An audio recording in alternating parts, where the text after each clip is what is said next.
بسم اللہ الرحمن الرحیم۔ السلام علیکم ناظرین، موسیٰ علیہ السلام کا سمندر کو دو حصوں میں کرنے کا معجزہ آپ کو حیران کر دے گا، اور میں آپ کو بتاؤں گا کہ یہ کیسے ہوا۔ آپ جانتے ہیں کہ موسیٰ علیہ السلام نے سمندر کو دو حصوں میں تقسیم کر کے اپنے لوگوں کو بچانے کے لیے ایک معجزہ پیش کیا۔ یہ واقعہ تاریخ میں سب سے حیران کن اور مشہور معجزات میں سے ایک ہے۔ آپ نے کبھی سوچا کہ موسیٰ علیہ السلام نے سمندر کو کیسے تقسیم کیا؟ یہ ایک معجزہ ہے جو بہت سے لوگوں کے لیے حیرت کا باعث بنتا ہے، لیکن اس کے پیچھے کی حقیقت کیا ہے؟ میں آپ کو بتاؤں گا کہ موسیٰ علیہ السلام کا سمندر پار کرنے کا معجزہ کیا تھا اور یہ کیسے ہماری زندگیوں میں رہنمائی فراہم کرتا ہے۔ ناظرین، موسیٰ علیہ السلام کی کہانی ہمارے تمام انبیاء میں سے ایک ہے جسے ہم سب جانتے ہیں، لیکن ان کی زندگی کا ایک اہم پہلو ہے جس پر ہم آج بات کرنے جا رہے ہیں۔ بحر احمر کا معجزہ، یہ واقعہ ان کی کہانی کا ایک اہم حصہ ہے۔ جب انہوں نے اسرائیل کے لوگوں کو فرعون کی غلامی سے آزاد کرانے کے لیے کام کیا،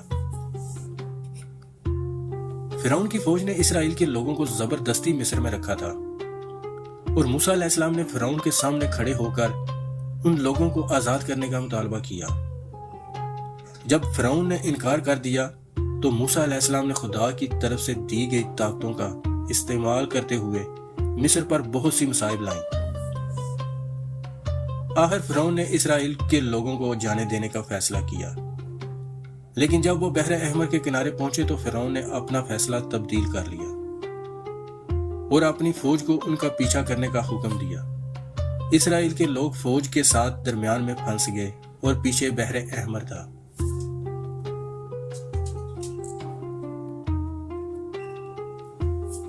ناظرین، حضرت موسیٰ علیہ السلام کا وہ عظیم معجزہ جسے عام زبان میں سمندر کے دو حصوں میں بٹنے کا واقعہ کہا جاتا ہے، ایک ایسا معجزہ ہے جو نہ صرف بنی اسرائیل کی نجات کا سبب بنا بلکہ دنیا کو اللہ تعالیٰ کی بے پایہ قدرت اور مظلوموں کی نصرت کا واضح پیغام بھی دیا۔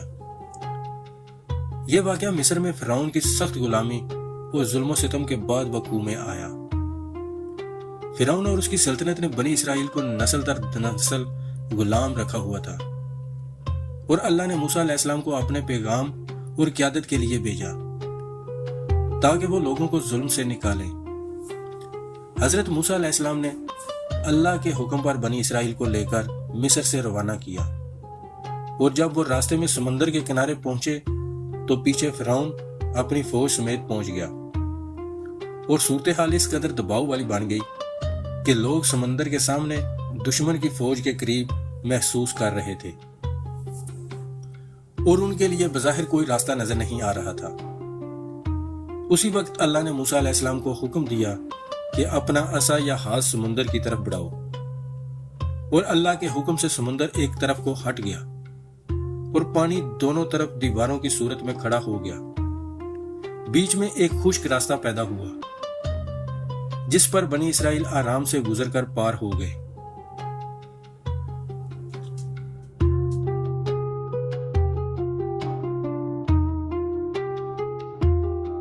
لشکر اسی راستے سے پیچھے پیچھے چلے تو اللہ نے موسم تبدیل کر دیا اور سمندر میں وہی قوت بحال کر دی جس نے راستہ کھولا تھا، اور پانی پھر سے ایک جگہ جمع ہو گیا، اور یوں فرعون اور اس کی فوج پانی میں ڈوب گئی، اور نجات پانے والوں کی نگاہوں کے سامنے اس ظالم کا انجام ہو گیا۔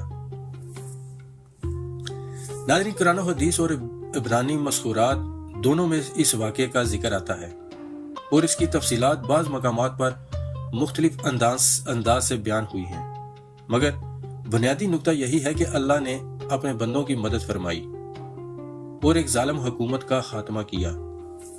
اس واقعے کی جغرافیائی جگہ کے بارے میں علماء میں اختلاف ہے۔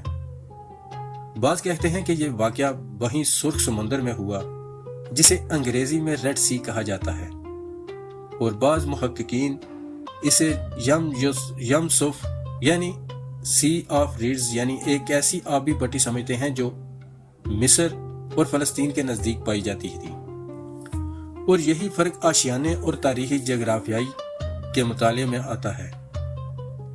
جدید محققین اور سائنسدان بھی کئی قدرتی وضاحتیں پیش کرتے ہیں، جیسے کہ ونڈ سیٹ ڈاؤن کا نظریہ، زلزلہ یا سونامی کے نتیجے میں عارضی خشک راستہ بن جانا، یا سمندری جغرافیہ میں عارضی کمی وغیرہ۔